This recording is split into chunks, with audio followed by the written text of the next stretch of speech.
Hi hello నమస్తే వాస్తవం టీవీకి స్వాగతం. నేను మీ దండుగుల శ్రీనివాస్.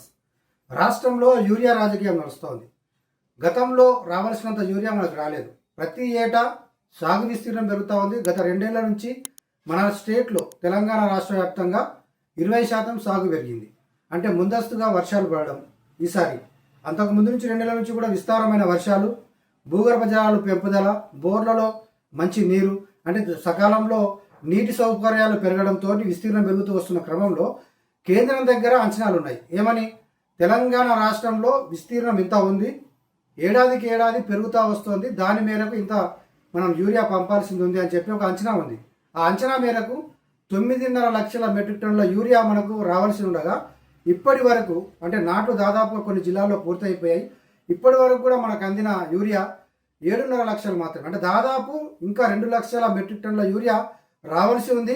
దానికి ఉక్రెయిన్ యుద్ధాలని ఇంకా వేరే ఇతరత్ర కారణాలతో మనకి రావాల్సిన ఇంపోర్టెడ్ యూరియా మనకు సకాలంలో కేంద్రం నుంచి రాలేదు.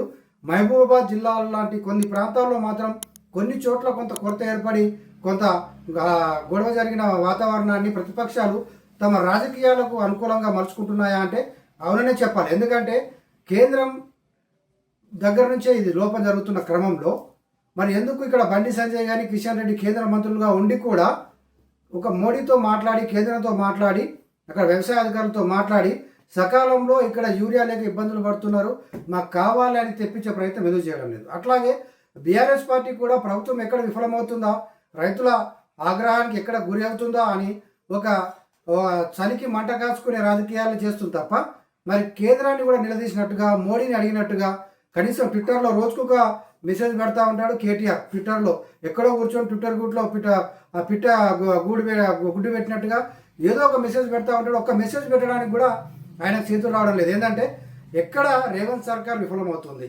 ఎక్కడ మనం దీన్ని టార్గెట్ చేయొచ్చు, రైతుల దృష్టిలో ఇంకా ఎంత ఆగ్రహానికి గురైతే అంత మంచిదని ఆ కోణంలో, రాజకీయ కోణంలో చూస్తున్నారు తప్ప నిజంగా రైతులు బాధపడుతూ ఉంటే మరి మీరు ఎక్కడ జవాబు జరిగింది అంటే కేంద్రం నుంచి రావాల్సిందే. ఇది ఆల్రెడీ ఒకసారి సీఎం పోయి అక్కడ బీజేపీ పెద్దలతో, అక్కడ కేంద్ర పెద్దలతో కలిసి ఇక్కడ యూరియా పరిస్థితులు కావచ్చు, సకాలంలో యూరియా కావాలి, కొన్ని చోట్ల మేము ఇంకా యూరియా పూర్తిగా సమకూర్చుకోలేదు కాబట్టి రైతులు ఇబ్బందులు పడతారని చెప్పి కలవడము, లేఖలు రాయడము, వ్యవసాయ శాఖ నుంచి కూడా పలుసార్లు లేఖలు రాయడం ఇదంతా కూడా జరిగింది. అయినా కానీ అక్కడ నుంచి ఇంకా సరైన స్పందన లేదు.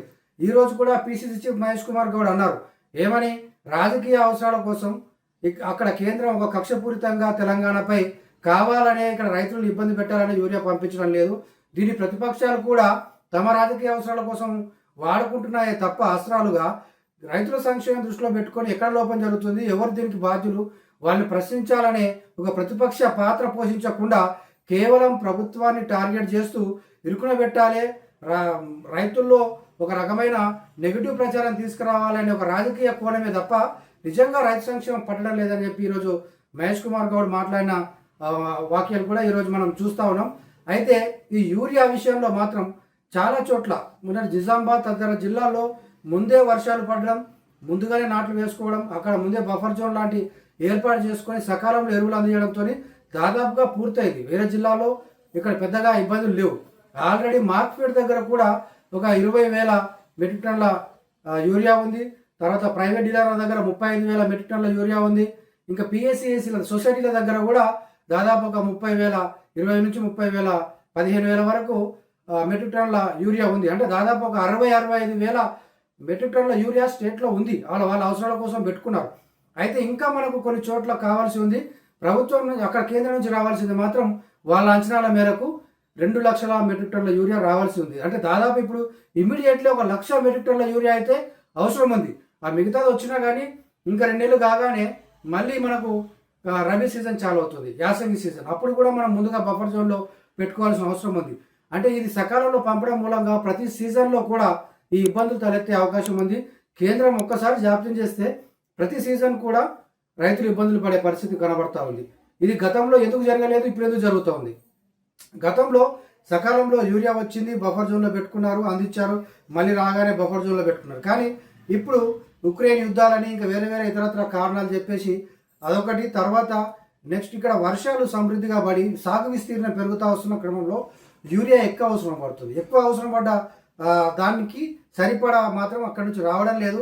అంచనాలు తీసుకుంటుంది కేంద్రం, ఇంత పంపాలి రాష్ట్రానికి ఇంత అవసరం తెలంగాణ కానీ అంచనాలు తీసుకుంటుంది, కానీ ఆ అంచనాల మేరకు మాత్రం యూరియా పంపడం లేదు.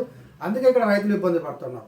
దీన్ని ఇప్పుడు మనం చూసే కోణం ఎట్లా ఉందంటే, రైతులు ఇబ్బంది పడాలి, ప్రభుత్వం పైన నెగిటివిటీ రావాలి అనే కోణంలోనే కేంద్రం ఆలోచిస్తుందా? ఎందుకు పంపడం లేదు? మరి ఇక్కడ బీఆర్ఎస్ నుంచి కేటీఆర్ కానీ కేసీఆర్ కానీ ఎందుకు అడగడం లేదు?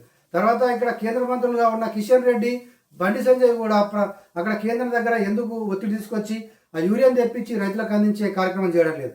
ఒకవేళ కేంద్ర మంత్రులు కిషన్ రెడ్డి, బండి సంజయ్ అడిగితే అక్కడ యూరియా వచ్చిందంటే అది బీజేపీ కూడా మేలు జరుగుతుంది, ఆ పార్టీకి కూడా మేలు జరుగుతుంది.